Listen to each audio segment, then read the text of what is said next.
Da tanti anni che siamo qua ci sono stati episodi, però come ieri non me lo ricordo. Qua era tutto allagato. Francesco Saguatti, titolare di un'agenzia immobiliare di Rosolina, ieri ha visto l'acqua entrare nel suo negozio. Come lui sono state una trentina le attività che hanno subito i danni del nubifragio, ma che oggi sono ritornate al lavoro grazie all'intervento immediato. Una quantità incredibile di acqua, quella che è scesa in poche ore qui a Rosolina, mettendo sotto stress tombini e caditoie che si sono riempiti in pochi minuti. L'acqua poi ha invaso completamente Viale dei Pini, la strada che porta al mare, e si è riversata sulle attività commerciali e sulla spiaggia.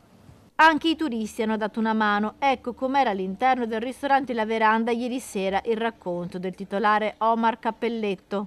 Abbastanza drammatica ieri sera, eravamo allagati dall'inizio alla fine tutto quanto locale e purtroppo c'è stato un paio d'ore d'acqua molto abbondante che ci ha provocato diversi danni. Insomma. La stagione era cominciata male tra giugno e maggio, quindi sta concludendo abbastanza peggio. Speriamo bene nell'ultimo periodo adesso che c'è, insomma. L'acqua tra i tavoli è stata prosciugata dalle pompe in pochi minuti, a subire danni anche bar e gelaterie. Come ben vedete il danno c'è stato sull'ombrellone qua, c'era un acquazzone ieri, una roba pazzesca, mai visto prima d'ora, insomma, e adesso proviamo a ripristinare il nostro bar, insomma, con dei danni visibili e importanti. Il fiume d'acqua dalla strada è arrivato anche in spiaggia, allagando alcuni stabilimenti.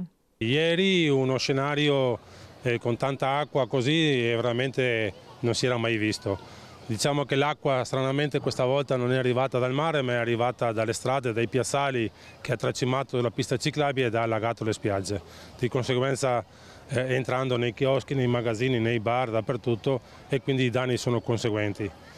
Fortunatamente in poco tempo siamo riusciti anche a smaltire quest'acqua, a ripulire il tutto e quindi a prepararci già adesso pronti per accogliere nuovamente tutti i bagnanti, tutti i turisti. Gli operatori balneari rassicurano però tutti i turisti, tutto è stato ripristinato e chi ha prenotato può godere di spiaggia e alloggi.